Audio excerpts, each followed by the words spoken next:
नमस्कार. डॉक्टर कोरोनाच्या 27व्या भागामध्ये आणि नवीन वर्षामध्ये आपलं सगळ्यांचं स्वागत आहे. आजचा विशेष कार्यक्रम आहे सर्दी, खोकला आणि कान, नाक, घसा याबद्दल आणि कोरोनाबद्दल. तर यासाठी आपल्याकडे विशेष तज्ज्ञ आज आलेले आहेत. त्याचबरोबर नेहमीप्रमाणे डॉक्टर शशांक जोशी आणि डॉक्टर राहुल पंडित आपल्याला मार्गदर्शन करणार आहेत. तर मी डॉक्टर शशांक जोशींना आधी सांगेन की या टॉपिकबद्दल आधी थोडंसं बोलावं आणि मग आपल्या तज्ज्ञांना मार्गदर्शन करायला सांगावं. अनिरुद्ध, धन्यवाद. मी पहिल्या प्रथम सगळ्यांना आपल्याला 2021 याच्या हार्दिक शुभेच्छा देतो. आपण हीच प्रार्थना करूया की 2021 हे कोरोनामुक्त राहावं आणि आपण जसं 2020 एक असा व्हाईट वॉश इयर गेलेला आहे तसं 2021 मध्ये एका पॉझिटिव्हिटीने आपण चालू करूया. आता कालच आपण ऐकलं असेल की भारतात वॅक्सिन पण आलेला आहे आणि आजचा आपण जो टॉपिक घेतलेला आहे तो टॉपिक आहे सर्दी, खोकला आणि कोरोना. आता खूप लोक कोरोनाला इतके कंटाळून गेले आहेत की साधा सर्दी खोकला जरी झाला तरी लोकांना वाटतं कोरोना झालेला आहे. आणि त्याच्यासाठी माझ्याबरोबर ऑफकोर्स डॉक्टर राहुल पंडित आहेतच.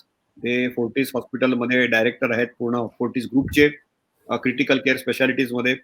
पण त्याचबरोबर आपल्याबरोबर अजून 2 पाहुणे आहेत.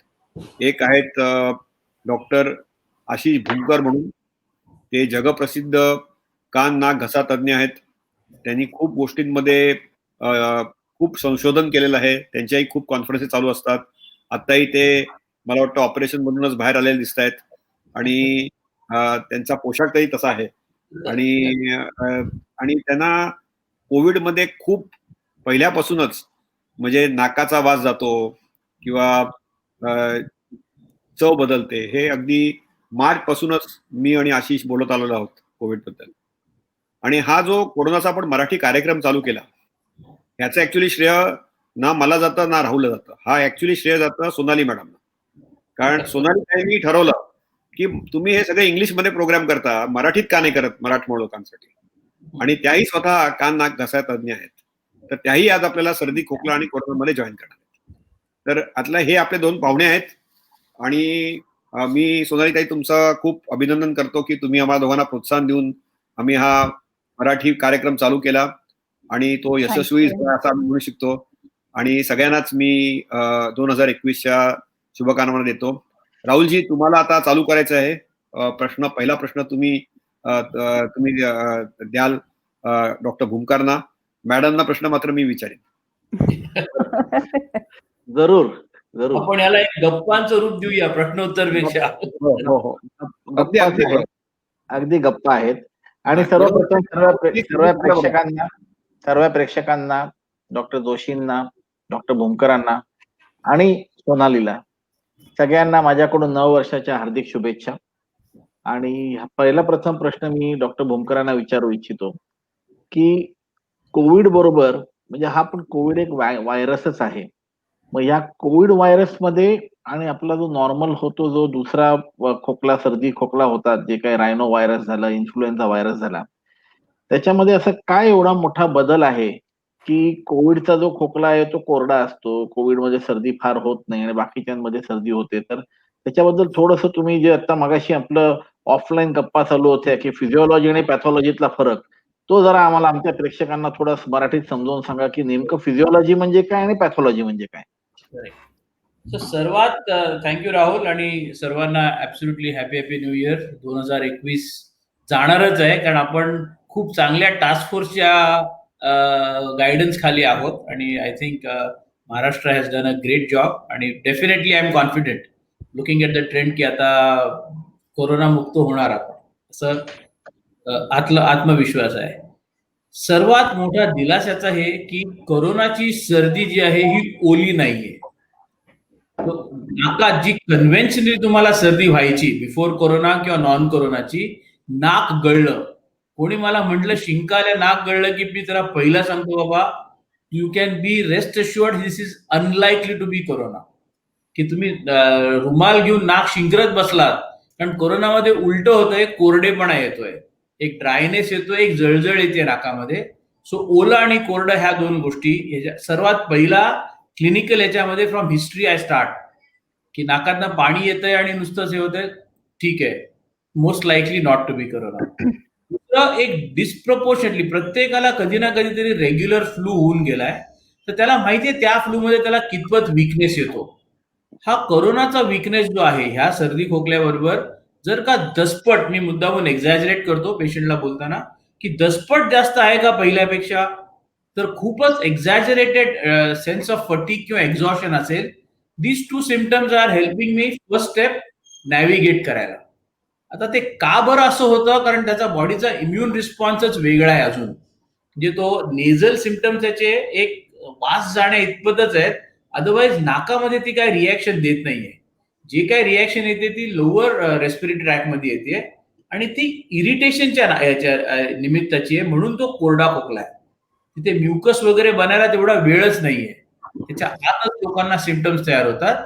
नाही तर युजली बाकी व्हायरसेसला बॉडी प्रोड्युसेस म्युकस, आणि हे म्युकस त्यांना सांगतोय तुमचं ऍक्च्युली अमृत आहे, की नाकातलं तुम्हाला पाणी जरी आलं तर हे पाणी निसर्ग तुम्हाला बरं करण्याच्या मार्गावरती हे तयार करते. सो म्युकस आणि नाकातलं म्युकस किंवा श्वासनलिकेतलं म्युकस हे तुमचं प्रोटेक्टिव्ह सिक्रिशन आहे. मग असा थोडासा फरक आहे नॉन कोविड व्हायरस आणि या कोविड व्हायरस, जो आम्ही क्लिनिकल याच्यात बघतो.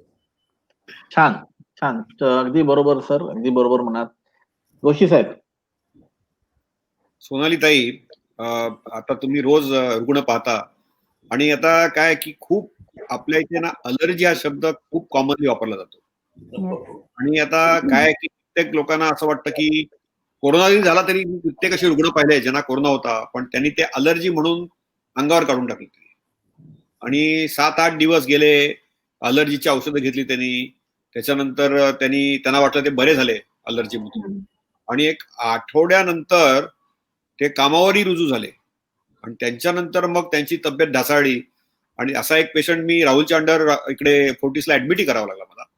सुदैवाने तो पेशंट वाचला. तर सोनाली ताई, ही अलर्जी आहे. आता काय आहे की प्रदूषण वाढलंय आपलं, थोडं थंड आहे हवा, तर हे अलर्जी आणि कोरोना ह्याच्यामधलं समीकरण कसं काय आहे आणि ह्याच्यातून कोरोना कसा पकडायचा अलर्जीच्या वातावरणामध्ये? ओके.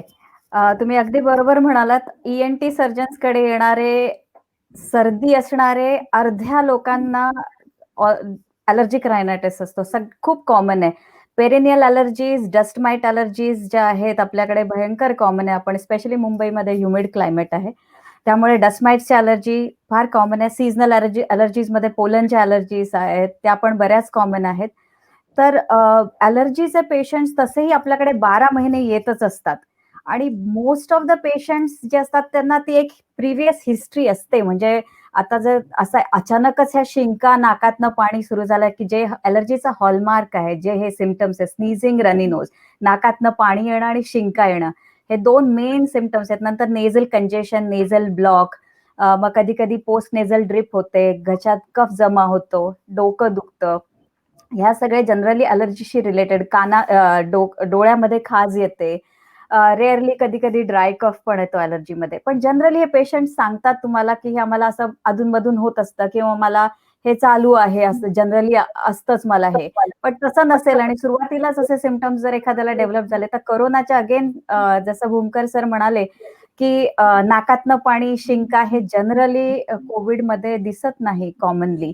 सो तसंच जर तुम्हाला ॲलर्जीच्या शिंका, अगदी जोरजोरात शिंका येत असतील, सतत नाकातनं पाणी येत आहे, घशामध्ये थोडी खवखव आहे, खाजल्यासारखं होत आहे, तर ही जनरली मेनली ही ॲलर्जिक रायनायटिस आहे. आणि most of the times 80-90% of the patients सांगतात तुम्हाला की आम्हाला हे असं अधूनमधून होतं आणि त्यांना ताप नसतो. ॲलर्जीच्या पेशंट्सना ताप जनरली कधीच नसतो, त्यांना थकवा पण नसतो. तर त्यामुळे ह्या दुसरे जे काही हे जे असोसिएटेड सिम्पटम्स आहेत जे कोविडमध्ये दिसतात जनरली, ताप येणं, 80-90% लोकांना कोविडमध्ये ताप येतो, ज्या काही ॲलर्जिक रायनायटिसमध्ये येत नाही. सो हे मेनली आपल्याकडे ह्या 2 डिफरन्शिएटिंग पॉइंट्सने आपण एक जनरल सांगू शकतो. पण बरेचसे पेशंट मग हे सिम्पटम्स अंगावर काढतात आणि कधी कधी कोविडमध्ये असं अगदी 100% यू कांट से की म्हणजे घसा हे होणारच नाही, शिंका येणारच नाही. एखाद्याला येऊ पण शकतील, I don't no, it's not common but it may happen. पण जर त्याच्याबरोबर असोसिएटेड सिम्पटम्स असेल तर नक्कीच डॉक्टरांचा सल्ला घ्यावा. खूपच छान Sonali. Shashank, if you don't mind, मी सोनालीने मला उत्तर दिलंय. हा. ऍक्च्युली त्या सर्दी खोकल्याला हा ताप नाही. ही सर्दी खोकला you can consider to be allergic. त्या तुमच्या नाकाच्या सर्दी खोकल्याच्या सिम्पटमवर तापाचं फिलिंग कणकण का होईना तरी आहे का नाही, कारण अलर्जीमध्ये कधीच कणकण किंवा ताप येऊ शकत नाही. ही एक गोष्ट. आणि दुसरी, तात्पुरतं का होईना एखाद्या अँटी अलर्जिक गोळीने तुम्हाला बरं वाटतंय का नाही, एक साधं गणित आहे. त्या अँटी अलर्जिकनी बरं वाटलं तर it is likely to be allergy. One is the history, two is just a reverse engineering of गोळीने बरं वाटलं तर तो आजार होता, नाही वाटलं तर तो अलर्जीचा नव्हताच. This is the way we navigate. आणि मी, इफ यू डोंट माइंड, 1-2 मिनिटं मी कारण आपण पब्लिक ह्याच्यात, की अलर्जी म्हणजे काय, सर्वात मूळ हा तेच आहे की मी लोकांना सांगतो की 10 माणसं उन्हात उभे राहिले, एखाद्या माणसाला खूप घाम येतो, 2-3 जणांना खूप कमी येतो, 3-4 जणांना येतच नाही. तर ज्याला खूप घाम येतो त्याला आपण आजारी आहे म्हणतो का? नाही, त्याला म्हणतो तुला घाम यायची टेंडन्सी आहे. पण असंच आहे की हवेमध्ये काही कण आहेत जे कमी जास्त झाले तर बाबा तुझ्या नाकाला आतून घाम जास्त येतोय, त्या घामाला आपण सर्दी म्हणतोय. एकदा तुला हे कळालं की तुझ्या शरीराचं आणि बाहेरच्या हवेचं एक विशिष्ट नातं आहे, या नात्यामध्ये काहीतरी गडबड होतीये म्हणून तुला त्रास होतोय. मग मी म्हणतो, तुम्ही ऐकलं का कोणाचा डायबिटीस 4 दिवस गोळी खाऊन बरा झाला? तुझ्या नाकाला डायबिटीस झालाय राजा, तुला अलर्जी म्हणजे काय? आणि मग सगळं कळतं त्यांना की आता मला आयुष्यभर ट्रीटमेंट घ्यायची आहे. आज 2 विशेषणं मिळाली. एक म्हणजे नाकात येणारा घाम, नाकाचा डायबिटीस म्हणजे अलर्जी. हे भूमकर ट्रेड म्हणायला काही हरकत नाहीये. पण भूमकर ही मी नंतर अलर्जी वॅक्सिन बद्दल तुमच्याकडे येईन. मला ऍक्च्युली नेक्स्ट प्रश्न राहुल नव्हता, पण राहुल मला वाटतं बिझी आहे थोडा. राहुलला मला एक प्रश्न विचारायचा होता, पण आता राहुल थोडासा बिझी असल्यामुळे 2 गोष्टी मला विचारायच्या आहेत आशिष तुला. पहिली गोष्ट म्हणजे Rahul, I wanted to ask you question. तुला एक प्रश्न विचारतो की खोकला, आता काय होतं की खोकतात, आता परत प्रदूषण आहे, थंडी आहे आणि सर्दी खोकल्याचाही सीझन आहे आणि कोविडचाही सीझन आहे, गेलाय असं सांगू शकत नाही आपण. तर ह्याच्यामध्ये कोविडचा खोकला नेमका कुठला आणि नॉन कोविड किंवा सर्दी खोकल्यातला खोकला कुठला? तर खोकल्यामध्ये काही फरक आहे का? की आपण अलर्जी बद्दल विचारलं, बाकीच्या गोष्टींबद्दल विचारलं, तर खोकल्यात काही फरक आहे? अगदी. तर सगळ्यात पहिले म्हणजे की जशी सर्दी ओली आणि कोरडी असते तसाच खोकला सुद्धा कोरडा असतो कोविडमध्ये. खोकल्याचं कारण पण वेगळं असतं कोविडच्या. तुम्ही जर त्याचं जर मेडिकल आपण जर शब्द म्हटला तर त्याला सब प्लुरल ग्राउंड ग्लास अपिअरन्स किंवा सब प्लुरल लिजन्स असतात. सब प्लुरल म्हणजे आपल्या ज्या फेफडे आहेत, आपले जे लंग्स आहेत, त्याच्या प्रोटेक्शन करता एका देवाने आपल्याला प्लुरा नावाची एक प्लेयर दिलेली आहे. त्या प्लुराच्या आजूबाजूला जेव्हा हे लिजन्स होतात त्याला एकदम टिपिकल कोरोनाचे लिजन्स आपण सीटी स्कॅनवर म्हणतो. आणि ते ज्यावेळेस प्लुराला आपण जास्ती इरिटेट करतात लिजन्स, असं त्यावेळेस सब प्लुरल कॉफ म्हणतो आपण. आणि तो हा खोकला टिपिकली खूप कोरडा असतो. असं बोलताना जेव्हा आपला श्वास असा एखादं लांब वाक्य बोलायला लागतो आपण की श्वास थोडासा आपला हळूहळू सुटतो, मग आपल्याला परत श्वास घ्यायला लागतो, तेव्हा मिड वाक्यामध्ये त्या लोकांना खोकला येतो. बोलण्याच्या मधोमध बरोबर ते लोक खोकायला लागतात, एखाद्या वाक्याच्या बरोबर मधोमध खोकायला लागतात. मग काही पेशंट्सला अर्थात ज्यांना की हे लिजन्स खूप जास्ती होतात त्यांना खोकला पण जास्ती होतो आणि त्या खोकल्याबरोबर त्यांना ऑक्सिजनची पण कमी निर्माण होते. तर नक्कीच खोकला हा डिफरंट आहे. त्या खोकल्याला अशी ढाप लागून किंवा धास लागून एकदम काही बाहेर बेडकी येते किंवा कॉफ येतोय किंवा रक्त येते असं काही होत नाही. जनरली कोरडा खोकला असतो आणि पेशंट खूप परेशान होतात त्यांनी वाफ घेणं आणि गरम पाण्याचे गुळणे करण्याने सुद्धा तो खोकला काही जनरली कमी होत नाही. कुठल्याही कफ सिरपनी सुद्धा, तुम्ही जनरली जर कफ सिरप बघाल तर कफ सिरप मध्ये आपले सगळे एक्सपेक्टोरंट्स असतात की ते खोकल्याला ऍक्च्युली कफला लिक्विफाय करून बाहेर आणायचा प्रयत्न करतात, पण त्याच्याने ह्याला इम्प्रुव्हमेंट होत नाही. त्यामुळे अँटीटसिव्ह जर असेल, अँटीटसिव्ह म्हणजे खोकल्याला सप्रेस करणाऱ्या जर गोष्टी असतील तर त्या थोड्याफार या खोकल्यावर हेल्प करतात. तर तुम्ही अँटीटसिव्ह जर मेडिकेशन दिले, कोडिन असणारे वगैरे, तर त्या ह्या खोकल्याला थोडीफार मदत होते, खोकला कमी होतो. पण अर्थातच हा खोकला एक शॉर्ट ड्युरेशनचा असतो. 14 दिवसाचा जर आपण कोविड म्हटला तर 4 ते 5 दिवसाचा खोकला असतो. त्याच्यानंतर सेकंड फेज मध्ये तो खोकला येत नाही जनरली. सेकंड फेज मध्ये जर झालंच इम्युन रिॲक्शन तर त्यांना जे म्हणतो आपण की हायपॉक्सिया होतो किंवा त्यांना ताप येतो, त्यांना परत सीआरपी वगैरे वाढायला लागतं आणि त्या लोकांना एखाद्या वेळेस मग वॉकिंग टेस्टवर वगैरे हायपॉक्सिया होऊ शकतो. तर हा एक मुख्य फरक आहे सर, ह्यांच्या खोकल्यामध्ये कोविड या पेशंटच्या आणि नॉन कोविडच्या. मला या दोन्ही ईएनटी सर्जन्सला एक प्रश्न विचारायचा आहे आणि दोघांकडून मी उत्तर जरा याच्यात ऍड करू का शशांक? माझ्या हो. स्टाईल मध्ये हो. खोकले खोकले पे लिखा है बीमारी का नाम. खोकले खोकले खोकले पे लिखा है बीमारी का नाम. कशा प्रकारचा माणूस खोकतो, कशा प्रकारचा तो थ्रोट क्लिअरन्स करतो, कशा प्रकारचा तो खाकरतो, ह्याच्यावर बरंच आहे. एक जे 30 वर्षाच्या प्रॅक्टिस मध्ये मी बघितलं नाही, पेशंट येऊन म्हणतात डॉक्टर घशात, हे कोविडचे जे आहेत ना, की घशात काहीतरी चिकट अडकले, काहीतरी ब्रश घाला आणि त्याला ते एकदाच साफ करून टाका. म्हणतो बाबा तो टूथब्रश घालू का बाथरूम साफ करायचा ब्रश घालू, काय घालू सांग. पण दॅट सेन्स ऑफ डिस्कम्फर्ट आतापर्यंत नॉन कोविड मध्ये कोणत्याच पेशंटला नव्हता. आता काय ते सेन्सेशन आहे कदाचित तुम्हाला जास्त कळेल, राहुलला माहिती असेल, if you have done bronchoscopies or not, I don't know in such patient. पण there is a disproportionate discomfort जो बाकीच्या नॉन कोविड व्हायरसनी कधीच एवढा पेशंट त्रासलेला नव्हता. तर ऍक्च्युली असा हात घालून ते एकदाचा लेअर काढून टाकला की मला बरं वाटेल असं कुठेतरी पेशंट स्वतःहून सांगतो. व्हिजिबली काय दिसत नाही आम्हाला, एंडोस्कोपी केली आम्ही, 70 डिग्रीने बघितलं, दिसायला सगळं नॉर्मल दिसतं, पण पेशंट बेचैन असतो फ्रॉम दॅट चिकटपणा that he feels or she feels in the throat. तुला 2-3 प्रश्न विचारायचे आशिष मला, की तू आता म्हणालास की आतापर्यंत ओरल हायजीन म्हटलं की आपण डेंटिस्ट, पण कोविड मध्ये जगभर एक फार मोठा चेंज झाला की ओरल हायजीन हे ऍक्च्युली कान नाक आणि घशाच्या डॉक्टरांना त्यांचं महत्व खूप वाढलेलं आहे. ते हाय रिस्की आहेत कोविडसाठी, आणि कोविडचा एंट्री पॉइंट आहे तो पहिला नाकातला कोविड, नंतर घशातला कोविड आणि नंतर मग फुफ्फुसातला कोविड. तर त्याच्यातला नाक आणि घसा हे फार महत्वाचं आहे. आता नाकासाठी लोक वेगवेगळ्या प्रकारचे एक्सरसाइज करतात आणि त्याच्यात खूप गैरसमज आहेत की नाकात ड्रॉप्स टाकाव्या की नाही टाकाव्या, नाकामध्ये आपण म्हणजे इन्हेलेशन करावं की नाही करावं. हा प्रश्न मी तुला विचारणार आहे आणि सोनाली ताईंना प्रश्न विचारणार आहे घशाबद्दल पण खूप गैरसमज आहेत. काही लोक म्हणतात आपण दिवसातून 5 वेळा गुळण्या कराव्या, काही लोक म्हणतात अजिबात करू नका, काही जण असं म्हणतात की आपण फार गुळण्या केल्या तर आपल्याला अल्सर होऊ शकतो, मग गुळण्या कशा कराव्या, का कराव्या. तर आपण तो प्रश्न सोनाली ताईंना विचारूया. पण आशिष, नाकाबद्दल थोडं सांगा, कारण नाकाचा कोविड आहे हा फार वेगळा कोविड आहे आणि नाकासाठी आपण काय काय काळजी घेतली पाहिजे. आता काळजीमध्ये ओव्हर काळजीची भीती बसली, ती लोकांनी वाफ घेऊन घेऊन नाकाची इडली बनवून टाकली, स्टीम्ड इडली किंवा डिमसम चायनीज असतं तसं वाट लावून टाकली लोकांनी. इतकी घेतात की वरचे सगळी नाकाची स्किन सोलवटली जाते. आणि मला इथे म्हणायचं, आणि यू कॅन करेक्ट मी, तुम्ही दोघं कोविडचे खूप जास्त एक्सपर्ट आहात, की असा गैरसमज आहे लोकांचा की कोविडचा जंतू म्हणजे बाबा एखादा कॉक्रोच आहे का काय, ते नाकाच्या मागे जमलंय, एकदाची स्टीम घेऊन त्याला मारून टाकतो. अरे म्हटलं बाबा ते तुझ्या सेलमध्ये आत गेलंय, आता तू वरनं किती काही कर, पण मग 4 वेळा करू का स्टीम, 5 वेळा. तर ही स्टीम जरा जास्त झाली.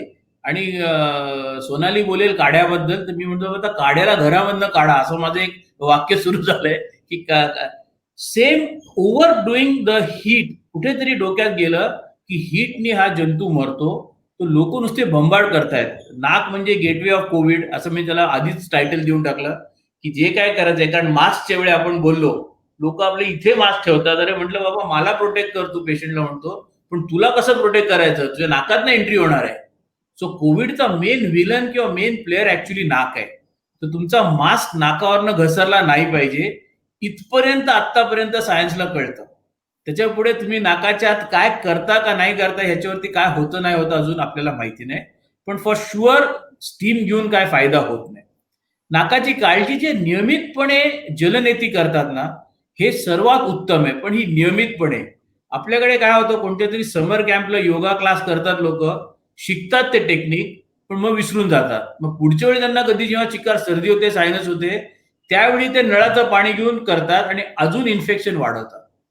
सो ह्या ज्या क्रिया आहेत योगाच्या, भयंकर प्रफाउंड विजडम आहे त्याच्यामध्ये, पण ह्या प्रिव्हेंटिव्ह आहेत आणि ह्या नियमित केल्या तरच तुमच्या शरीराला फायदा देतात.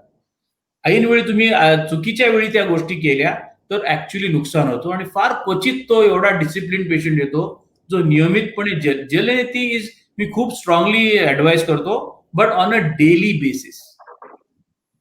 एवढंच मला सांगायचं. खूपच छान. सोनाली ताई, आता नाकाबद्दल तर डॉक्टर भूमकरनी सांगितलं आपल्याला, तर सोनाली तुम्ही आम्हाला सांगाल की घशाबद्दल इतके गैरसमज आहेत हो की घसा खराब झालाय, आता गुण्या करा. तर पहिली म्हणजे गुण्या साध्या पाण्याने करायच्या, त्याच्यात पोषक टाकायचं, त्याच्यात हायड्रोक्लोरिक ऍसिड टाकायचं. आता लोकांनी म्हणजे अमेरिकेत लोक मेले कारण त्यांनी ऍसिड पाहिले. ओके. ओके या तर इतक्या गैरसमजी होत्या. नंतर मग गुण्यांच्या व्यतिरिक्त अजून लोक काढे घेतात. मग ते म्हणतात आयुर्वेदामध्ये ह्या आचार्यांनी हे सांगितलं होतं, पतंजलीमध्ये असं लिहिलं होतं, हा बाबा असं सांगतो, दुसरा बाबा असं सांगतो. ह्याच्यात इतके गैरसमज आहेत. आणि मला वाटतं हळदीचा सेल जेवढा आता झाला आहे या मागच्या वर्षी तेवढा कधी झाला नसेल. वर्ल्ड रेकॉर्ड सगळे गिनीज बुक मध्ये. तर सोनाली ताई या घशाबद्दल, गुळण्यांबद्दल आणि काढ्यांबद्दल थोडस एक मनकवडा सांगा मला. कारण काय आहे की काही नाही काही ह्याच्यात खूप गैरसमज आहेत. आणि मग त्याच्यावरती ऑफकोर्स विशेष टिप्पणीला आशिष येतीलच. आणि राहुलजींना काही लास्ट मिनिट घशाबद्दल बोलायचं असेल तर तेही सांगतील. कारण ते तुमच्या संगत राहून त्यांना खूप ह्याच्याबद्दल माहिती असेलच तशी. ओके काढ्याबद्दल मी कालच एक छान असा जोक वाचला की या वर्षाच्या सगळ्यात पॉप्युलर ड्रिंकचा अवॉर्ड गोज टू काढा. सो इतका काढा पॉप्युलर झालाय. मी काय आपल्याला आयुर्वेदिक एक्सपर्ट नाहीये, पण त्यात काही असं कोविडशी दे प्रॉबब्ली थोडेसे इम्युनोमॉड्युलेटर्स म्हणा किंवा अशा काही गोष्टी त्यात बुस्टअप करणाऱ्या असाव्यात, पण त्याच्याने कोविड होत नाही असं अजिबात नाहीये. त्यामुळे खूप काढे प्यायलेले पेशंट पण कोविड झालेले, आम्ही काढे घेत होतो तरी झाला आम्हाला कोविड, असे पेशंट्स आता यायला लागले. त्यामुळे असं देर इज नो एव्हिडन्स ह्याच्यात असं काही की ह्या लोकांनी इतक्या लोकांनी काढे घेतले आणि त्यांच्यावर काही स्टडी झाली आहे आणि इतक्या लोकांना त्यातल्या कोविड झालाय नाही झालाय. त्यामुळे असं काही आपण अजिबात छाती ठोकपणे सांगू शकत नाही. आणि कुठलीही गोष्ट ओव्हर डू हे आता आयुर्वेदात पण त्यांच्यामध्ये ते गरम थंड हा प्रकार पण आहे. तर ओव्हर तुम्ही कुठलीही गोष्ट केली मग त्याच्यात आणखीन लोकांना दुसरे पाईल्सचे त्रास सुरू झाले, आणखीन कसले कसले दुसरे त्रास व्हायला लागले. हे पण असे पेशंट्स पण आहेत की मग मी काढा बंद केल्यावर आम्हाला जरा बरं वाटलं. त्यामुळे काढा मला वाटत नाही की कोविडला थांबवतो. त्याचे काही दुसरे बेनिफिट्स असतील तर ते आयुर्वेदिक तज्ञांना विचारून घेतलेले बरे. आपल्या मनाने ओव्हर द काउंटर अजिबात घेऊ नयेत. दुसरी गोष्ट गरम पाण्याची, गरम पाणी पिणं. गरम पाणी एक इतके लोक पिऊन पिऊन जसं त्यांचा पण जसं की घसा लिटरली वरचं आवरण जळायला सारखं आणि मग दुसरेच त्रास त्यांना व्हायला लागले, अल्सर्स यायला लागले, असे पण खूप पेशंट्स आहेत. आणि कुठल्याही गरम पाण्याने कोविडचा व्हायरस मरत नाही. तितकं गरम पाणी तुम्ही पिऊच शकत नाही. त्या व्हायरसला जर तुम्हाला मारायचं असेल तर तितकं गरम पाण्याने प्यायला तर तुमचा घसा जळेल. आणि जसं भूमकर सर म्हणाले की तो नक्की कुठे काय करतोय व्हायरस हे आपल्याला माहिती नाहीये. त्यामुळे असं ते वाफ घेऊन आणि गरम पाणी पिऊन तो काही मरणार नाहीये. गुळण्यांचं पण तसंच आहे. एक रेग्युलर हायजीनसाठी गुळण्या करणं, गार्गल्स करणं इज अ डिफरंट थिंग. पण असं परत ओव्हरडू करणं, हळदीच्या मिठाच्या गुळण्या, घशामध्ये इरिटेशन असेल, थोडासा खवखवत असेल तर ते तुम्हाला बरं वाटतं, पण त्याच्याने कोविड जाईल असं अजिबात नाहीये. अजून काही 1-2 मध्ये पेपर्स आले, सायंटिफिक पेपर्स, की पोव्हिडॉन आयोडीन. भूमकर सर पण आय एम शुअर तुम्ही पण वाचले असतील ते 0.5% पोव्हिडॉन आयोडीन गार्गल्सनी ते म्हणतात की दे क्लेम की हा व्हायरोसायडल आहे, व्हायरसला मारतो. आणि काही काही त्यांनी तशा 1-2 स्टडीज आहेत, पण त्याला पण अजून असा मल्टीसेंट्रिक ट्रायल्स अशा झालेल्या नाहीत. काही छोटा ग्रुप ऑफ पेशंट्स मध्ये त्यांनी ट्राय केलंय की व्हायरल लोड कमी होतो घशातला असा. पण त्यात खूप काही अशा स्ट्रॉंग त्याला एव्हिडन्स नाही अजून. त्यामुळे इनफॅक्ट काही त्या कंपन्या नाकात सुद्धा ते पोव्हिडॉन आयोडीनचे ड्रॉप्स टाका म्हणतात. पण I am little sceptical about it. त्याच्याने काही कोविड होणार नाही असं नाहीये. आणि तुम्ही किती वेळा गुळण्या करणार, तुम्हाला काय माहिती की कधी तो व्हायरस तुमच्या शरीरात जाणार, ते पण बघायला पाहिजे. कोविडला नाक आणि घसा आणि खिसा असं ते गणित आलेलं आहे. नाक, घसा आणि Unfortunately, नाक, घसा आणि खिसा असं ते कोविडचं गणित झालंय.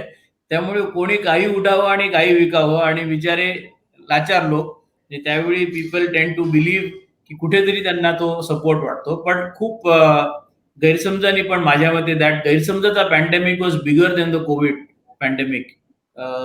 Of course lot through the very big channels खूप एज्युकेशन दिल्या गेलं, पण ती जी भीती लोकांना आणि किरकोळचा खवखवासाठी पण जे लोक यायला लागले, थोडस हा किरकोळ शब्द जेव्हा येतो तेव्हा माझ्या मते तो कोविडला ऍप्लिकेबल होत नाही. एखादं सिम्पटम तुम्हाला किरकोळ असा हा कोविड टपली मारून जाणारा नाहीये, तो गाडतो तो चांगला हाणून जातो. असा किरकोळ जे होत आहेत ते सगळे, ते मगाशी मी राहुलशी बोलत होतो की आता खूपच लोकांना, जसं आपल्या दिल्लीमध्ये एवढं फॉग आहे, एवढं फॉग का आलं, म्हणजे ऍटमॉस्फिअरचे वरच्या लेयर्सचे पार्टिकल्स खालती आले. तर हेच आपण श्वास घेतोय वेगवेगळ्या प्रमाणात. आणि मी ऑफ कॅमेरा होतो तेव्हा सांगत होतो की नॉर्मल आणि ॲबनॉर्मल म्हणजे पॅथॉलॉजी, नॉर्मल फिजिओलॉजी आणि पॅथॉलॉजी ह्याच्यामध्ये खूप ॲबरेशन ऑफ फिजिओलॉजी आहे. म्हणजे सगळंच काही आजार नाहीये, पण नॉर्मलही नाहीये. हा जो मधला झोन आहे हा ईएनटी मध्ये खूप जास्त आहे. आणि नाकाला मी म्हणतो की ही घशाची खिडकी आहे. तुमची खिडकी थोडीशी उघडी राहिली तर खिडकीला त्रास होत नाही, धूळ खोलीत येते. आणि खोलीत आली तर तुम्ही झाडू मारता, तर तुमच्या घशात खवखवलं तर तुमचा झाडू खोकला आहे. म्हणजे निसर्गाचा झाडू जो खोकला, एक्सपल्सिव्ह फोर्स, तर तो झाडू मारतोय. तर तुम्ही खोकल्याकडे नका लक्ष देऊ, आपण नाकाला फिक्स करूया.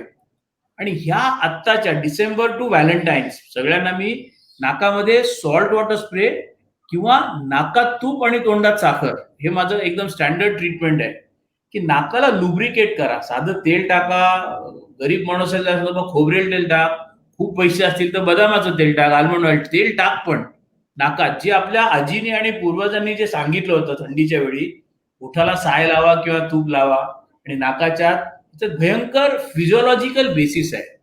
तर नाकाला ओलं आणि लुब्रिकेटेड ठेवणं is a way to protect. ती जी मायनर खवखव जी आहे, जो कोरडी हवा नाकातून घशात जाते, ती घशाच्या लाईनिंगला खरवडते, आणि त्या खरवडलेल्या लाईनिंग मधनं ते इरिटेशन येऊन खवखव येते. मी म्हटलं खोकले खोकले पे लिखा है बीमारी का नाम. तो कसा खोकतो हे ऐकलं की तुम्हाला समजतं की नाकात बघायचंय का घशात बघायचंय. खूपच छान. खूप हॅशटॅग निघतील तुला. खूप म्हणजे ले लँग्वेज म्हणजे कसं समजून सांगायचं ते तुला खूप माहिती आहे. आणि ह्याच्यावरून मला एक आठवण आली की अतिथी देव भव.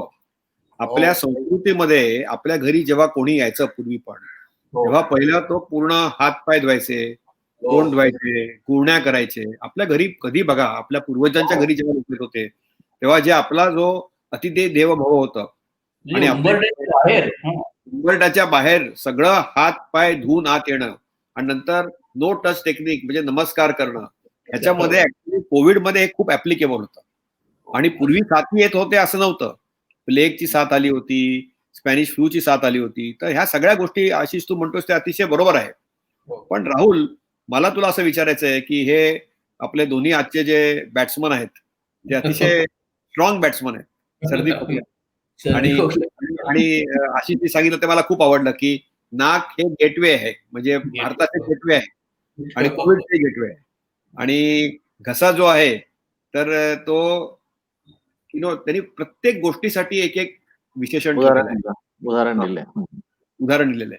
तर राहुल, ह्याच्यातून काय निष्कर्ष येतो? कारण काय झालंय की साध्या साध्या गोष्टींमधून मग लोक अंगावर काढतात आणि मग शेवटी ते रुग्ण तुझ्याकडे येतात आणि कित्येक वेळा मग खूप उशीर झालेला असतो.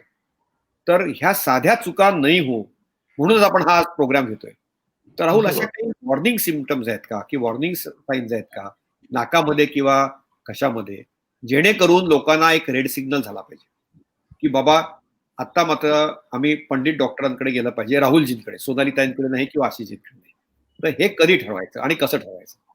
नाही, मला तर उलट वाटतं. मला असं वाटतं की हा जर प्रॉब्लेम सोनालीकडे आणि भूमकर सरांकडे जर सॉल्व्ह झाला तर बरं आहे. आमच्याकडे यायची कोणाला गरजच ना पडो. कारण खरोखर जेव्हा कोविड आयसीयूच्या लेवलला ऍडमिशन यायची गरज होते, त्यावेळेस तो इतका वाढलेला असतो की तो फक्त नुसतं मग नाक आणि घशामध्ये सीमित नसतो. तुम्हाला ते रेस्पिरेटरी सिम्पटम्स, फुफ्फुसामध्ये खूप त्रास झालेला असतो. वॉर्निंग साईन्स ह्याच आहेत की तुमच्या जर आता जे असं आपलं जे बोलणं झालं मागच्या अर्ध्या तासामध्ये की तुमच्या जे रेस्पिरेटरी ट्रॅक सिम्पटम्स आहेत नाकाची किंवा घसाची, त्याच्याबरोबर तुम्हाला अंगात कणकण वाटत असेल, अंगावर काढू नका अजिबात. डिस्प्रपोर्शनेट थकवा वाटत असेल, अंगावर काढू नका अजिबात. तुमची पल्स ऑक्सिमीटर आजकाल घरोघरी आहे.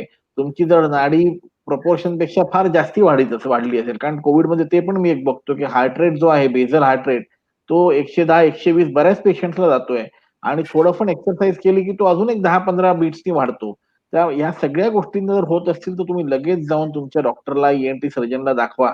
आणि त्यांच्याकडून लगेच ती ट्रीटमेंट योग्य ट्रीटमेंट घ्या. हे काढे पिणं किंवा गुळणे करणं त्याने काही होणार नाही. ते तुम्हाला व्यवस्थित अँटीव्हायरल किंवा काहीतरी प्रिस्क्राईब करतील. तुमची पहिले तर निदान करतील, तुम्हाला टेस्ट सांगतील करायला व्यवस्थित.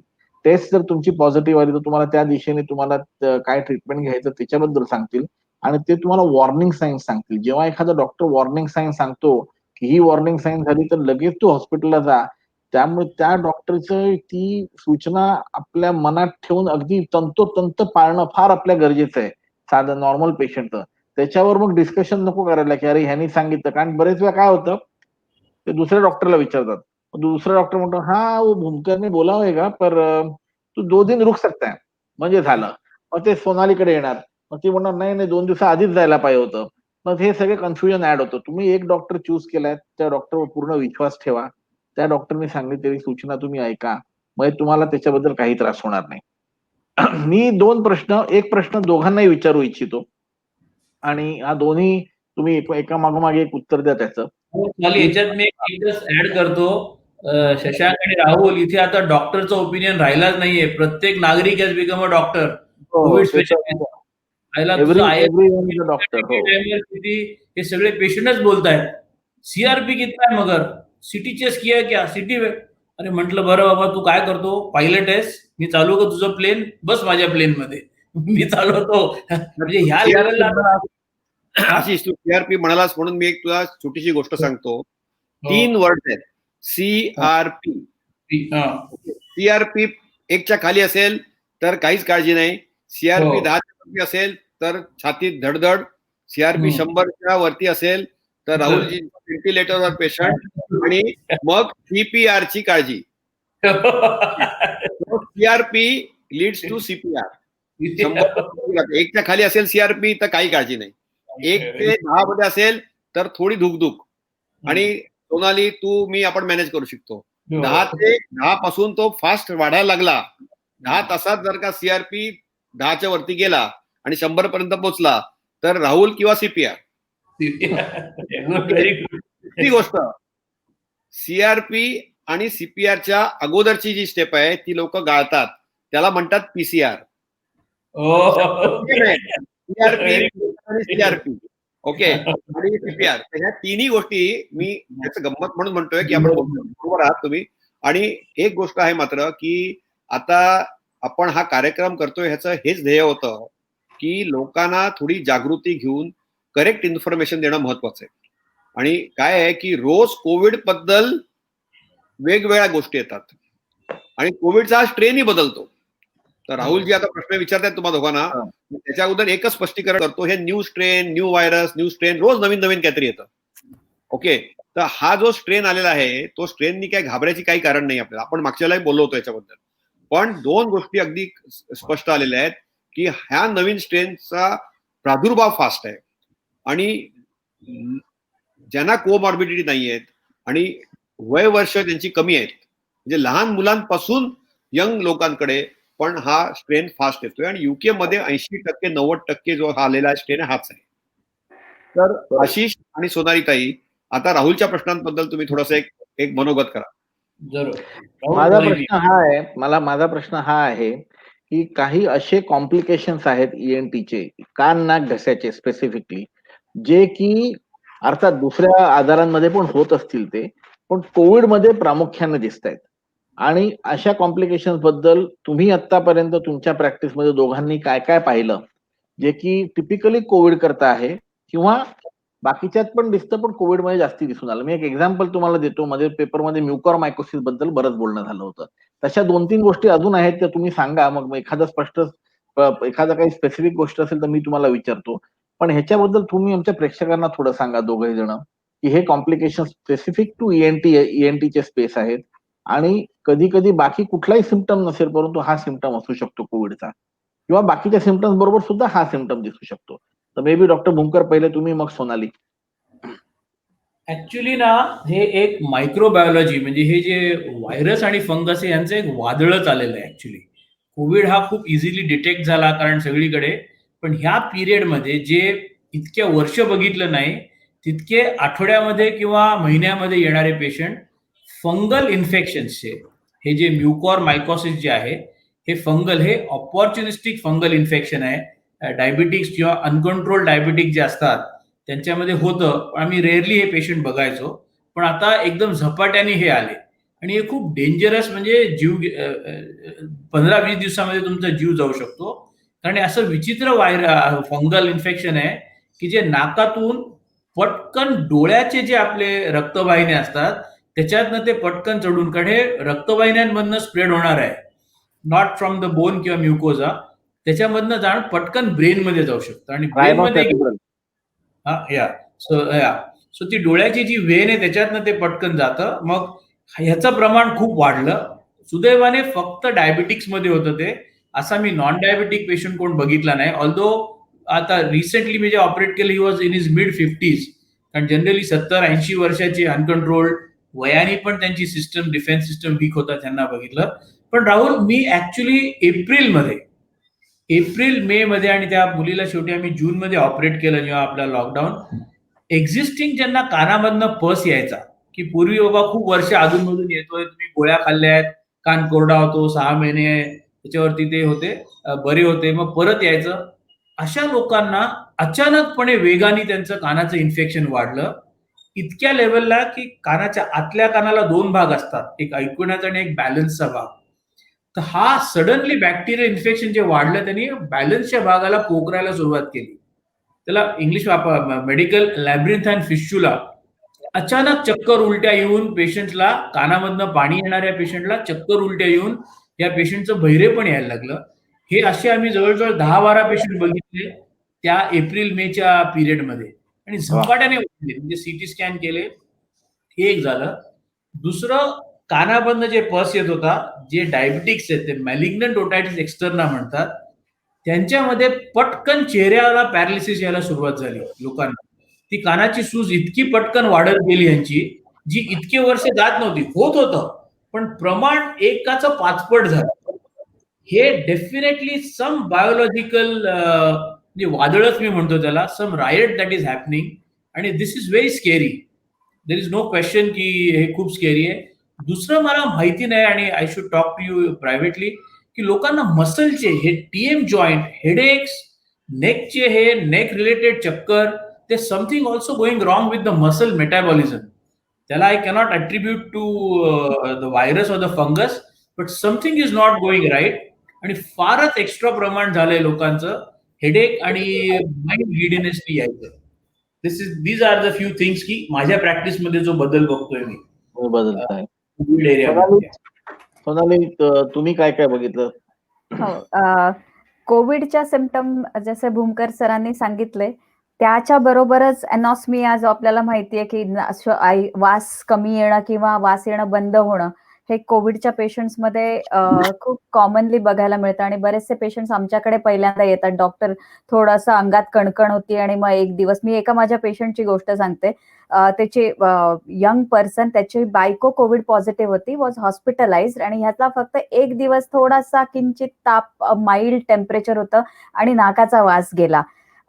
तर आणि त्याची आरटीपीसीआर आणि अँटीबॉडी दोन्ही, अँटीजन टेस्ट दोन्ही पण निगेटिव्ह होती. तो माझ्याकडे आला आणि त्याचा 5वा-6वा दिवस होता फक्त, आणि त्यातला दुसरं काही सिम्पटम्स नव्हते आणि त्याला नाकाचा वास गेलेला होता. मी म्हटलं की त्या टेस्टच्या निगेटिव्ह रिझल्ट जरी असले तरी तू इतका क्लोज कॉन्टॅक्टमध्ये, तर कन्सिडर की तू पॉझिटिव्ह आहेस आणि आयसोलेट स्वतः हो. कारण तो फिरत होता सगळीकडे थिंकिंग की मला आता कोविड नाहीये, पण त्याला ते टिपिकल एक दिवस ताप येऊन दुसरं नाकामध्ये ना सर्दी ना कंजेशन, फक्त वास गेला होता.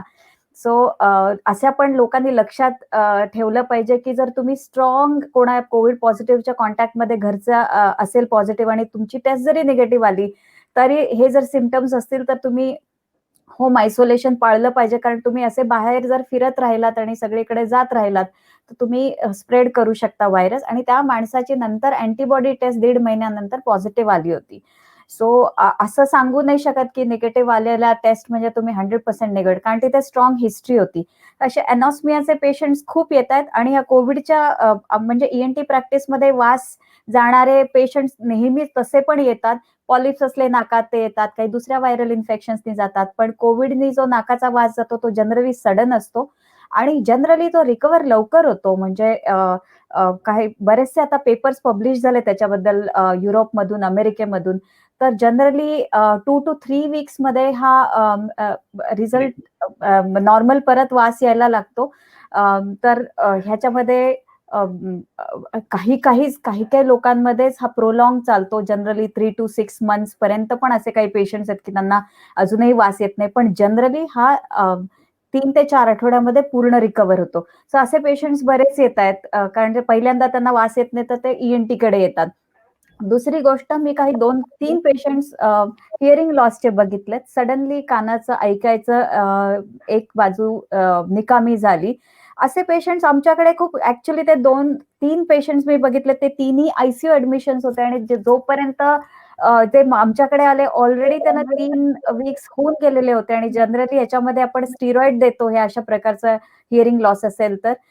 तरी पण त्यांना कानामध्ये इंजेक्शन देऊन, स्टिरॉइडचं इंजेक्शन देऊन नंतरही आपण काही प्रयत्न करू शकतो त्यांचं हिअरिंग परत आणण्याचा. पण त्याच्यामध्ये एवढं असं खूप जसं नॉन कोविड हिअरिंग लॉस मध्ये सक्सेस आहे, मी काही त्याच्याबद्दल वाचलं पण आहे. तशा आयसोलेटेड काही केसेस जगामध्ये मिळालेल्या आहेत हिअरिंग लॉसच्या. पण compare to non covid viral इन्फेक्शननी जो हिअरिंग लॉस होतो त्याच्यापेक्षा कोविडने होणाऱ्या हिअरिंग लॉसमध्ये सक्सेस रेट थोडासा कमी आहे. पण अगेन अशा ह्या काही स्पोरॅडिक केसेस आहेत. अशा खूप सारे क्लस्टर ऑफ केसेस कोणाचंच अजून कोणी पब्लिश केलं नाहीये.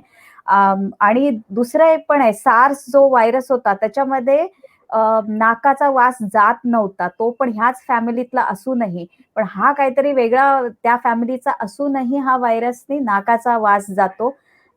हे काही वेगळ्या सारखे सिम्पटम्स, हे 2-3 सिम्पटम्स कॉमनली पेशंट्स आमच्याकडे घेऊन येतात, स्पेशली चव जाणं आणि वास जाणं.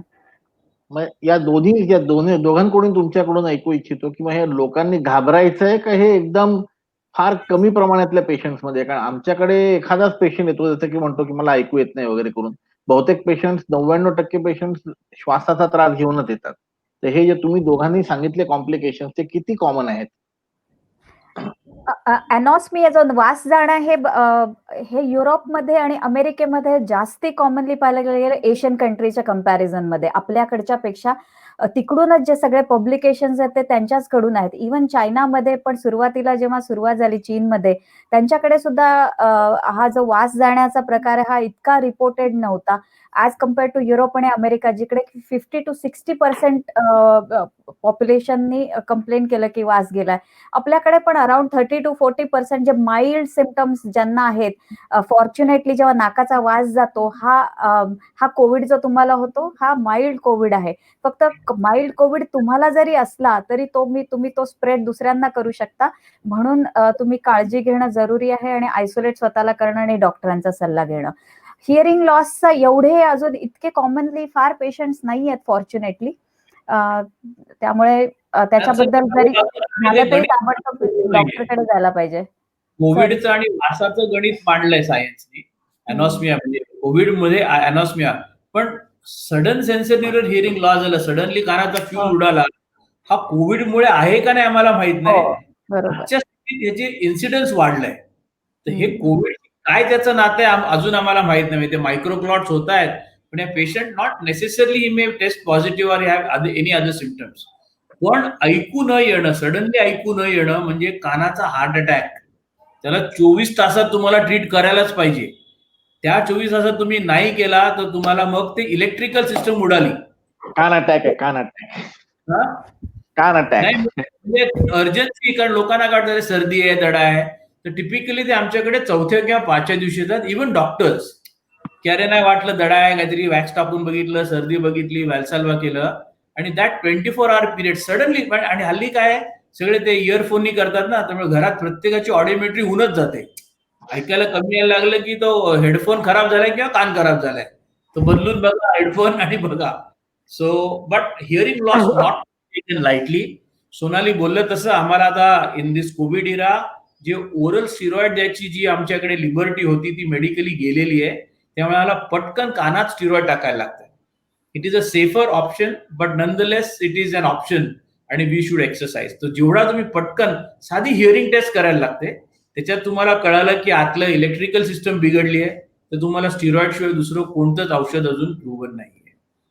सो अजून आम्ही फक्त हिअरिंग लॉस आणि कोविडचं गणित आलेलं नाहीये, ते विल कम. बरोबर. आणि राहुलजी मला वासाचं दोन गोष्टी सांगायच्या आहेत. बोल बोल Sorry. बोल आशिष बोल. जे वासाचं जे आहे ना, ही ऍक्च्युली एक इंडियन डॉक्टर आहे पटेल, सारा पटेल, स्टॅनफर्डला आहे. तिचं सर्वात टॉप काम चालू आहे याच्यामध्ये आणि आय एम शुअर तुम्हाला सगळ्यांना माहिती आहे. मी पेशंटला सांगताना सांगतो, कोविड रिलेटेड ज्यांचा वास जातो, आय टेल देम की guaranteed it will come back, almost sure. कारण मी त्यांना उदाहरण देतो बल्बचं आणि बल्बच्या होल्डरचं. तुम्हाला लाईट गेलाय तर कदाचित बल्ब उडाला असेल किंवा तुमचा होल्डर बिघडला असेल. तर बल्ब म्हणजे न्यूरोएपिथिलियम. आपल्याला माहिती आहे नर्वस टिश्यू परत हील होऊ शकत नाही किंवा खूप लेट होतो. फॉर्च्युनेटली कोविडमध्ये बल्ब उडत नाहीये, तुमचा होल्डर बिघडतोय. तो होल्डर पटकन बरा झाला की तुम्हाला लाईट येतोय. सो बहुतेक 95% वर पेशंट, म्हणजे मला तर एकही माझा पेशंट नाही, संदेशचा एक मित्र आहे, तो चेंबूरचा एक डेंटिस्ट, त्याला आलं नव्हतं 3-4 महिन्यापासून. आणि एखादाच पेशंट मला माहिती आहे म्हणजे सोशली की ज्यांचं स्मेल आलेला नाही. बाकी everybody has recovered. So this occasional 1 or 2, like they say 1 or 2 patient don't make science. Majority have healed. त्याच्यात छोटीशी थिअरी आहे पण इथे वेळ नाही. तुम्हाला जेव्हा कोणत्या श्वासातनं तो कोविड आत गेला, समोरच्या श्वासातनं गेलाय का साईडच्या श्वासातनं गेलाय, त्याप्रमाणे तुमच्या नाकातला एअर करंट डिटर्मिन होतो. तुमच्या नाकात हवा कधीच सरळ जाऊन सरळ बाहेर येत नाही, त्याला एक टर्ब्युलन्स असतो आतमध्ये. तर ह्या टर्ब्युलन्स मध्ये जी हवा जास्त तुमच्या छप्परकडे जाते ती कदाचित तुमचा वास घेऊन जाते. जी हवा स्ट्रेट जाते, साईडने येणारी हवा तुमच्या छप्परकडे आधी जाते, समोरून येणारी हवा तुमची स्ट्रेट आत जाते. असं माझं एक उगाच वैचारिक थिअरी आहे, ही काय सायंटिफिक नाहीये, but this is my thesis. आणि I am very interested to know whether the shape of the nose has got anything to do with people having covid. तर त्याच्यावरही शोध निबंध आलेत आशिष. तर आशिष आले? मी 2 गोष्टी हो आलेत. तर 2 शोध निबंध आलेले आहेत. आणि नाकाच्या आणि अँथ्रोपॉलॉजिकल टाइप्स ऑफ नोज आणि हा. कोविडची सिव्हिअरिटी याच्यावरती कोरिलेशन खूप लोकांनी मांडलं आहे. ओके, तू पाठव मला. बद्दल बोलत होतास म्हणून मला एक टिप्पणी दिली होती, त्याचं थोडं उत्तर तू दिलेलं आहेस. मला कोणी सांगितलं की माझा वास गेला तर मी म्हणतो कॉंग्रॅच्युलेशन, तुम्हाला कोविड झालाय. हो. दुसरं म्हणजे it is equal to RTPCR. म्हणजे आता तर sensitivity of lack of smell is stronger than RTPCR. RTPCR ची सेन्सिटिव्हिटी असते 70%, एचआरसीटीची सेन्सिटिव्हिटी असते 85%. आणि अॅनॉस्मिया म्हणजे total lack of smell in a COVID like environment has a sensitivity of 98%. So that is the positivity. दुसरी गोष्ट म्हणजे बल्ले बल्ले. आमचे डॉक्टर के के गरवाल म्हणतात बल्ले बल्ले. नाकातला वास गेला म्हणजे बल्ले बल्ले तुम्ही बरे होणार. बरे होणार. तुम्ही बरे झालात किंवा तुम्ही बरे होणार. कारण नॉर्मली ज्यांना नाकातला वास जातो म्हणजे तुमच्या ज्या नाकातली वरची, जसे तुम्ही म्हणाला की जे ऑल्फॅक्टरी जे कव्हर आहे, कवच आहे, ते जळून गेलेलं आहे तुमचं. आणि ते जळल्यामुळे ज्यांचं पूर्ण जळलेलं आहे त्यांना परमनंटली अॅनॉस्मिया होतो. 3 ते 6% लोकांना परमनंट लॉस होतो. पण आशिष म्हणाला 90% लोकांचा वास परत येतो. दुसरी गोष्ट म्हणजे जर का वास आणि चव एकत्र गेले तर मात्र थोडासा सिव्हिअर कोविड आणि हॉस्पिटलमध्ये जायला लागतं कधी कधी. ही गोष्ट तितकीच महत्वाची आहे. तिसरी गोष्ट म्हणजे चवेमध्ये जे कडू पदार्थ असतात त्याचं आणि कोविडचं पण एक समीकरण आता निघायला लागलं. तर कोविडमध्ये आपण साध्या साध्या गोष्टी खूप शिकलेलो आहोत, पण वास जर का गेला तर ओव्हरऑल आम्ही म्हणतो की वास गेलाय म्हणजे कोविड झालाय हे 100%, आणि वास गेलाय तर तुमची रिकव्हरी जवळजवळ गॅरंटीड. ह्या 2 समीकरणं आता क्लिअर कट आलेली आहेत. तर राहुलजी मला 2 गोष्टी विचारायच्या आहेत तुम्हाला, की तुम्ही आता आयसीयू मध्ये पेशंट्स पाहता आणि कित्येक वेळा त्यांना आपल्याला की अनुनलिका किंवा ट्रॅकिओस्टोमी करावी लागते. तर तिथे आवाज जातो, तिथे त्यांचा थ्रोट मध्ये खूप त्रास होतो. कित्येक वेळा तुम्ही नाकातून आपण ती राईल्स ट्यूब पण घालतो. असे खूप पेशंट येतात तुमच्याकडे. तर पोस्ट कोविड रिकव्हरी, ज्यांना सिव्हिअर कोविड असतो, व्हेंटिलेटर असतं, तर त्यांच्या कान नाक घशाला कसे प्रॉब्लेम होतात त्याच्याबद्दल थोडं स्पष्टीकरण तुम्ही द्या. कारण आपला आजचा कार्यक्रम आहे सर्दी खोकला, तर त्यांनाही सर्दी खोकला होऊ शकतो. आणि मग आपण सोनालीताई आणि आशिषला ह्याच्यावरती थोडं एक टिप्पणी करायला सांगूया. जरूर. तर आमचे जे पेशंट्स असतात ते जर आमच्याकडे आले आणि त्यांना काही श्वास घेण्याकरता आम्हाला इन्स्ट्रुमेंट्स इक्विपमेंट लावायला लागले, उदाहरणार्थ व्हेंटिलेटर वगैरे, तर त्या अर्थातच आम्हाला त्यांना सिडेशन पण द्यावं लागतं. त्यामुळे हे जे 2 कॉम्प्लिकेशन्स बोलले, वास न येणं आणि दुसरं म्हणजे ऐकू न येणं, सोनालीनी जे सांगितले ते. बिचारे कंप्लेनच करू शकत नाहीत. त्यामुळे ते जेव्हा उठतात, जेव्हा आम्ही त्यांचं व्हेंटिलेटर काढतो, जेव्हा ते जागे होतात पुन्हा त्यावेळेसच म्हणतात, की मला कानातून ऐकू येत नाही. पण असे फार एखाद दुसराच पेशंट आहे, पण फार सुदैवाने फार पेशंट नाहीयेत असे. सगळ्यात मुख्य म्हणजे. परंतु यांचे जे कॉम्प्लिकेशन्स आहेत ते जरा वेगळे आहेत. जसं तुम्ही म्हणालात, की नाकातून आम्ही राईल्स ट्यूब घालतो आणि ही राईल्स ट्यूब बरेचशे व्हेंटिलेटर पेशंट्सला बरेच दिवस राहते. त्यामुळे नाकामध्ये कधी-कधी सायनसेस त्या साइडचे ब्लॉक होतात. त्यांना त्या साइडला सायनसेस ब्लॉक झाल्यामुळे कधी-कधी ताप येतो. थोडासा प्रेशर एरिया होतो नाकावर. तो सुद्धा एक कॉमनली सीन आहे आणि तो प्रेशर एरिया मग ती खूण राहून जाते नाकावर. मग ते एवढं चांगलं दिसत नाही. थोडेफार महिने ते जवळपास लागतात हील व्हायला पूर्णपैकी सगळा स्कार जायला.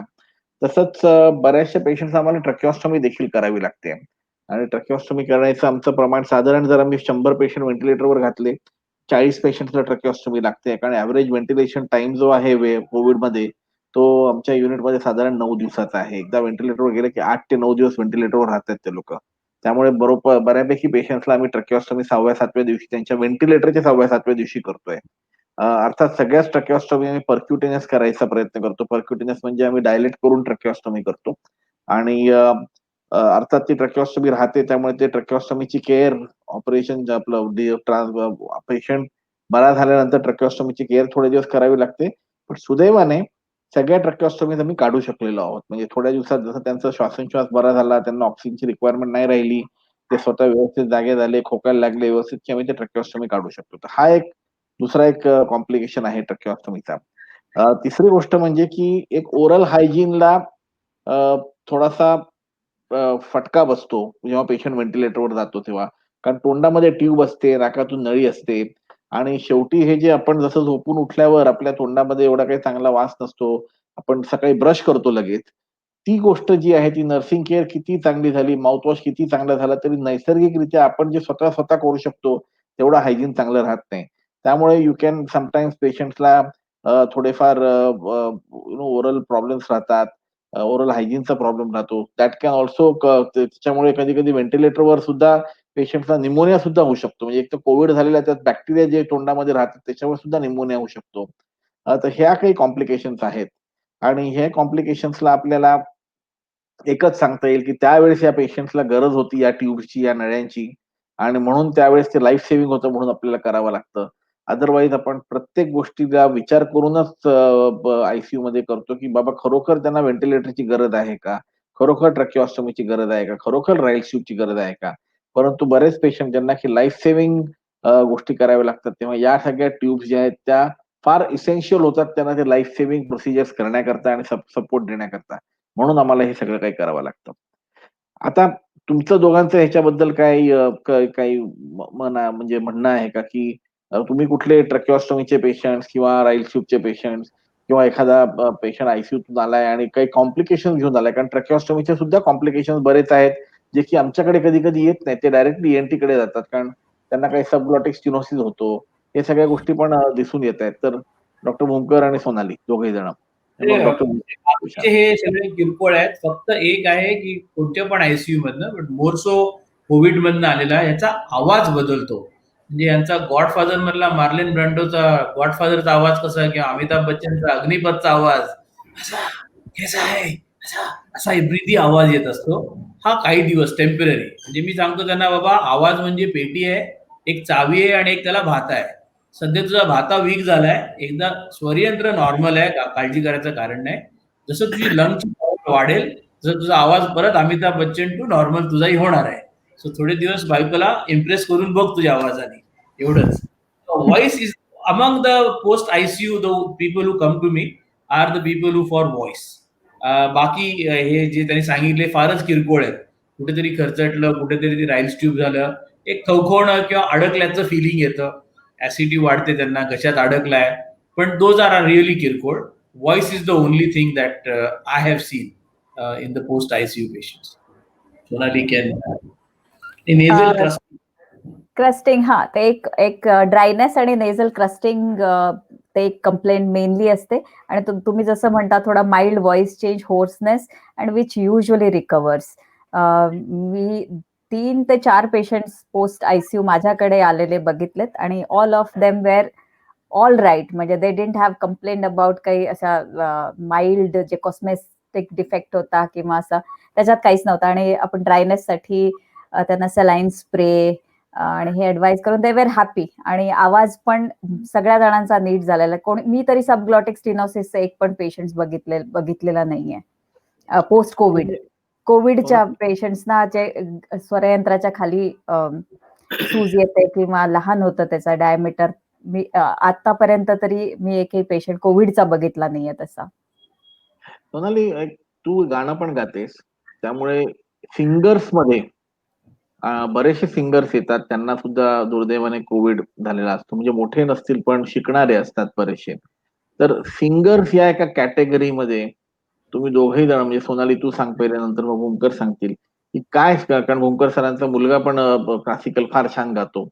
तर काय स्पेसिफिक काळजी घ्यावी या या एक पॉप्युलेशनने, ज्यांचा की आवाजावर त्यांचं पोट आहे किंवा आवाजावर त्यांचा छंद आहे. काही लोक असतील जे की व्हॉइस मॉड्युलेशन करून त्यांचं काम करत असतील, म्हणजे त्यांचं हे देअर ब्रेड अँड बटर. काही लोक असतील जे की पूर्ण आवाजावर, जसं न्यूज अँकर असेल, तर त्या लोकांना काय सांगाल तुम्ही, कोविड आणि व्हॉइस? कोविड आणि व्हॉइस म्हणजे जे आतापर्यंत तरी काही लॅरिंजायटिस, कोविड लॅरिंजायटिस अशी काही एंटिटी ऐकलेली नाहीये किंवा पाहण्यात नाहीये.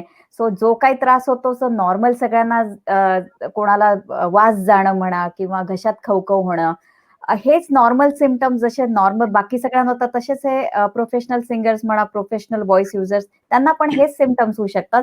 फक्त आणि लॉंग टर्म काही आवाजावर कोविडचा इफेक्ट होतो असं पण काही कुठलेच पब्लिकेशन्स नाहीत किंवा कुठल्याही अशा स्टडीज नाहीयेत.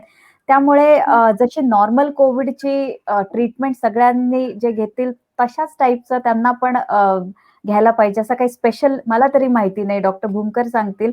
पण ऍज लॅरिंजायटिस तर मी तरी नाही बघितलाय. व्होकल कॉर्डला फॉर्च्युनेटली कोविडने हा. अजून कधीच कोणाला अफेक्ट केलेला बघितलं पण नाही किंवा नाही. पब्लिकेशन शशांक पर्यंत आला असेल, आमच्यापर्यंत अजून आलं नाही. पण larynx as such has not got affected. For sure voice is nothing but lungs. म्हणजे आवाज श्वासातनच येतो आवाज शेवटी. सो सगळं इथे येतं. माझ्याकडे एक फार छान व्हॉइस स्पेशलिस्ट आहे, सोनाली लोहार म्हणून. तिने एक SZ रेशो काढला होता. स आणि ज हे बोलायला होतं आणि संदेशचं आम्ही अनालिसिस केलं होतं इथे post COVID. She was actually trying to set up study of 100 patients COVID. Unfortunately त्यावेळी आमच्या TMC कडे खूप मोठे चॅलेंज होते, त्यामुळे हे फार किरकोळ झालं होतं म्हणून तिला तेवढा सपोर्ट मिळाला नाही. ऑल्दो आपले सगळे दोस्त लोक आहेत, पण राईटली सो दे सेड बाबा हे राहू दे. पण SZ रेशिओ मध्ये काहीतरी चेंज होतो त्यांच्या व्हॉइस अनालिसिस मध्ये. जो स्पेसिफिक प्रश्न आहे फॉर सिंगर्स, तर singers have to be more worried की देअर चेस्ट फिजिओथेरपी आणि जे श्वासाचे तुमचे जे हे आहेत ते थोडे त्यांनी बाकीच्यांपेक्षा जास्त प्रमाणात, because they become professional voice users. म्हणजे तुम्ही मॅरेथॉन रनर असाल तर तुम्हाला स्प्रिंटरपेक्षा वेगळं ट्रेनिंग लागतं मसल्सला, एवढाच एक भाग आहे. असा कोणच पेशंट नाही की ज्याच्या लंग्सच्या कॉम्प्लिकेशनमुळे त्याला पहिल्यासारखं इव्हेंच्युअली गाता आलेलं नाही.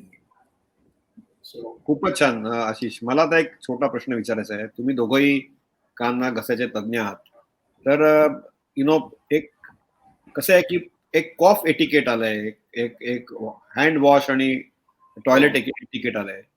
पण नॉर्मल लोकांनी ओके कान नाक घासायची काळजी कशी घेतली पाहिजे, हा आशिष मला तुला प्रश्न आहे. म्हणजे नॉन कोविड आणि कोविड टाइम्स मध्ये दोन्ही. आणि दुसरा प्रश्न मला सोनाली ताईंना आहे की तुम्ही आता काय झालंय की मास्किंग हे कल्चर झालेलं आहे. मास्किंग झाल्यामुळे काय झालंय की नाक आणि घसा ह्याच्यावरती एक चोकिंग सेन्सेशन आणि गुदमरलेपणा हा खूप येतो. तर लोकांनी हा कसा हाताळावा सोनाली ताई? तर तुम्हाला मी थोडा विचार करायला वेळ देतोय, कारण हा प्रश्न खूप कॉमन प्रश्न आहे आणि हा प्रश्न आम्हाला सगळ्यांना आहे. म्हणजे कित्येक वेळा असं मला आणि राहुललाही, आम्ही कित्येक वेळा आम्ही गाडीतून एकत्र जातो, मास्क घालायचा तर कंटाळा येतो. आणि जरी कोविडवरून आता आमच्या अँटीबॉडी जवळजवळ 0वर आल्या असतील तरी पण आता काय आहे की कंटाळ येत लोक मास्कला. तर ताई आरामात तुम्ही उत्तर द्या, तोपर्यंत आपल्याला आशिष भाऊ सांगतील की काय आहे आता हे कान नाक घसा, काळजी किती म्हणजे तुमच्या काय फायनल ज्याला म्हणतात ना आपण अशा टिप्स फॉर शशांक, माझा स्टँडर्ड लाईन आहे, कानाची सर्वात चांगली काळजी घेणं म्हणजे कानाकडे दुर्लक्ष करणं. इयरबड इज इक्वल टू गडबड. तुम्ही इयरबडनी कान साफ करायला गेले की तुम्ही असलेला तो बेसिकली कानामधला मळ, ह्याला आपण मळ म्हणूनच चूक केली आहे. कारण मळ म्हटलं की लॉजिकल हे की तो साफ झाला पाहिजे. हा ऍक्च्युली कानाचा पहारेदार आहे. आतमध्ये बनणारा ऑइल आहे, ज्याच्यात अँटीबायोटिक्स असतात, अँटीफंगल असतात, वॉटर रिपेलेंट असतात. हा एंट्रन्स वरती निसर्ग तयार करतो. अख्ख्या शरीरामध्ये हे 3-4 मिलीमीटरची स्किन फक्त हा मळ तयार करू शकते. सो हा कानाचा जो मळ आहे हा नैसर्गिकपणे तयार होतो. त्याचं काम संपलं की तो ड्राय होतो, पावडर होतो. आणि व्हेरी इंटरेस्टिंगली तुमच्या जबड्याची चाल जी आहे, या चालीच्या आधाराने तो स्वतःला क्लीन करतो. सो कानाला, बाहेरच्या कानाला तुम्हाला तंदुरुस्त ठेवायचं असेल तर तुमची जबड्याची चाल बॅलन्स्ड पाहिजे. दाताला काहीतरी झालंय आणि तुम्ही महिने एका साईडने घास चावत असाल तर तुमच्या कानात हुळहुळ व्हायला लागते. तुम्हाला वाटतं कानात काहीतरी गेलंय किंवा मळ आहे, मग तुम्ही इयरबड घालता.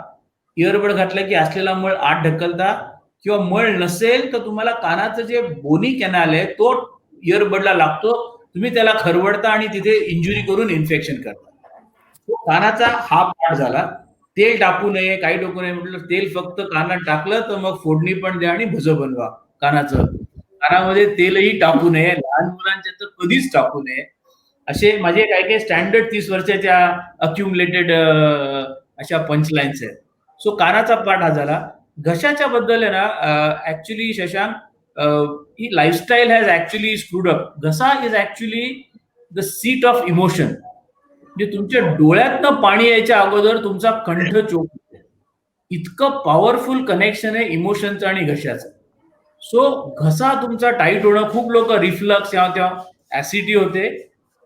आणि घशाचा हा जो पार्ट आहे हा एक कॉमन एरो डायजेस्टिव्ह ट्रॅक आहे. वर्ण श्वासनलिका आहे आणि खालती अन्ननलिका आहे. पण हा मधला कॉमन, त्याचे 3 A's are enemies: allergy, acidity and anxiety. These 3 A's is what I look for. म्हणजे नाकात बघा, घशात बघा आणि मनात बघा.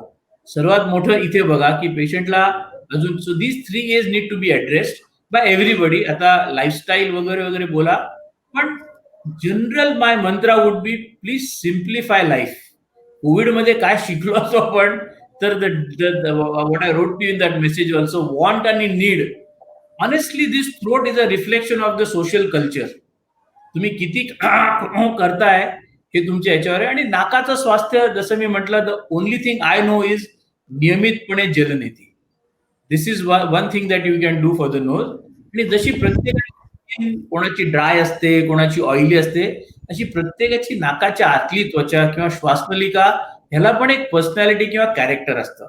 तर त्याप्रमाणे तुम्हाला जर ड्राय असेल तर तुम्हाला तेल टाकून त्याला ओलं करा. स्पेसिफिकली काही सीझन्स मध्ये. काही जणांना एक्सेसिव्हली असलं त्यांना काहीच होत नाही. पण दुसरी गोष्ट, sorry, going out of the way, पण नाकाचा आत जसं तोंडात एक प्रकारचा सलाइवा असतो, आपल्या लाळ असते, ती एका विशिष्ट ऑप्टिमल लेवलची असते. तर नाकाला पण ओलं ठेवणाऱ्या 2 सिस्टम्स आहेत असं मी पेशंटला समजवतो. एक नाकाला कोरडी करणारी सिस्टम आणि एक नाकाला ओली करणारी सिस्टम. आणि ह्या दोघांचं संतुलन, बॉडीतले केमिकल्स म्हणा, जे काय म्हणा, ह्याने ते इक्विलिब्रियम मेंटेन केलं जातं. बहुतेकदा लोकांची ओली करणारी सिस्टम वाढते आणि त्यांना सर्दीचा त्रास होतो. पण काही जण आहेत ज्यांची ड्राय करणारी होऊन त्यांचं नाक खूप ड्राय होतं, खपल्या येतात, नाकातनं कधी कधी रक्त येतं. आत्ता ऍक्च्युली डिसेंबर जानेवारीमध्ये सकाळी उठल्यावर बेडक्यामध्ये थोडंसं रक्त येतंय.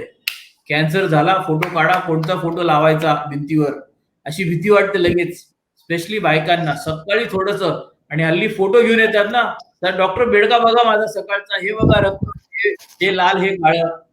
खूप ड्रायनेसनी लोकांचे बारीकशा कॅपिलरीज क्रॅक होतात. आणि ह्या सीझन मध्ये सकाळच्या वेळी खाकरून जर का रक्त आलं आणि ते फक्त सकाळच्या पुरतच राहिलं तर त्याला घाबरू नये. तुमच्या नाकाला ओलसरपणाची गरज आहे.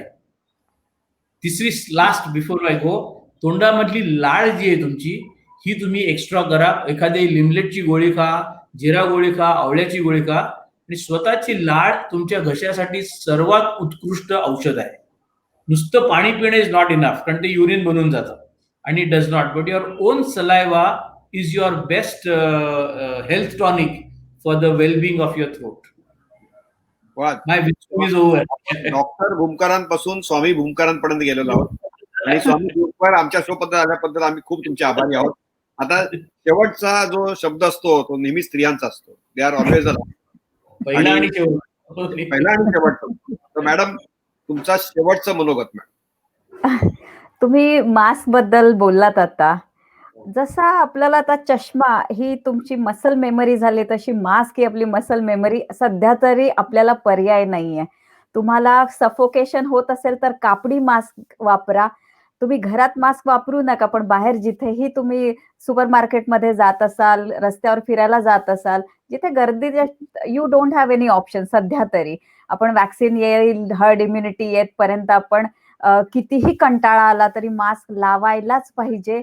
आता वेगवेगळ्या प्रकारचे मास्क आलेत. अगदी काही लोकांना कानांना त्रास होतो, तर मागे स्ट्रॅपवाले आलेले आहेत. आणि मी आता कालच एका पेशंटला असे हल्ली आणखीन असे स्ट्रॅप ज्यांना कानांना त्रास होतो तसे आता प्लास्टिकचे असे बँड आलाय, त्याला असे गोल गोल हुक्स आहेत.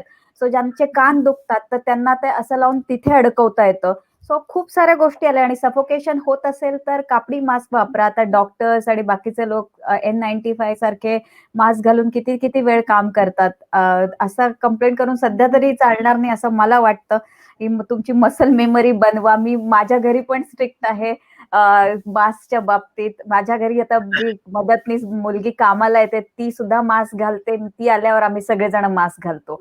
सो सध्या अजून दुसरा काय पर्याय असेल तर तुम्हीच सांगा. दोघे जण तुम्ही कोविड तज्ञ आहात, पण मला नाही वाटत सध्या आता तरी अजून 6-8 महिने तरी आपण या मास्कची फारकत घेऊन चालणार नाही. प्रोफेसर साहेब, मी घरी आज शिरलो की तुम्ही म्हणालात ना मगाशी की हातपाय धुवून, त्याच्या पुढच्या स्टेपवर आम्ही आहोत सध्या. मी घरी आज शिरलो की डायरेक्ट मला बाथरूम मध्येच जावं लागतं, दुसरीकडे मध्ये जावं लागतं, अंघोळ डायरेक्ट. हातपाय धुण्याच्या पुढच्या पायरीवर होतो मी आता सध्या. म्हणजे ती हात धुवून मागे लागली तुझ्या हात असं. धुवून मागे लागली अगदी. राहुलजी, मी तुमचा खूप आभारी आहे की तुम्ही खूप परिश्रम करायला लागले की तुम्हाला मॅडमला आमच्या शोवर आणल्याबद्दल. तर मी पहिले तुमचे आभार मानतो आणि नंतर मॅडम तुमचे आभार मानतो. Thank you sir. आणि आशिष, तू आल्याबद्दल तू खूप बिझी असतोस. लोक म्हणतात की आशिष भूमकरांची अपॉइंटमेंट महिन्यानंतर मिळते आणि त्यांना भेटणं अशक्य आहे. तर तुम्ही आमच्यासोबत आम्ही आभारी आहोत. जोशी आणि आणि आणि अपॉइंटमेंट याला ब्लॅक मध्ये पैसे द्यायला तयार आहे. अनिरुद्धला सांगतो मी की आमचा हा शो छान चाललाय आणि सोनाली ताई, आम्हाला प्रोत्साहन दिल्याबद्दल तुमचे धन्यवाद. आशिष, Thank तू आमच्या पाठी नेहमी होतास भावासारखा, आणि आम्हाला माहित नव्हतं की आता तुम्हाला आम्हाला नवीन नाव द्यावं लागणार आहे, स्वामी भूमकर म्हणून. आपल्याकडे स्वामी राहुल आहेतच ऑलरेडी, पण आता स्वामी राहुल आणि स्वामी भूमकर असे 2 जण. स्वामी आहे बाबा. नाही. तर सगळ्यांना आता परत एकदा हार्दिक 2021च्या शुभेच्छा, आणि तुम्ही सगळे निरोगी राहा हीच आमची सगळ्यांची इच्छा आहे. परत भेटूया पुढच्या आठवड्यात. थँक्यू. धन्यवाद. थँक्यू.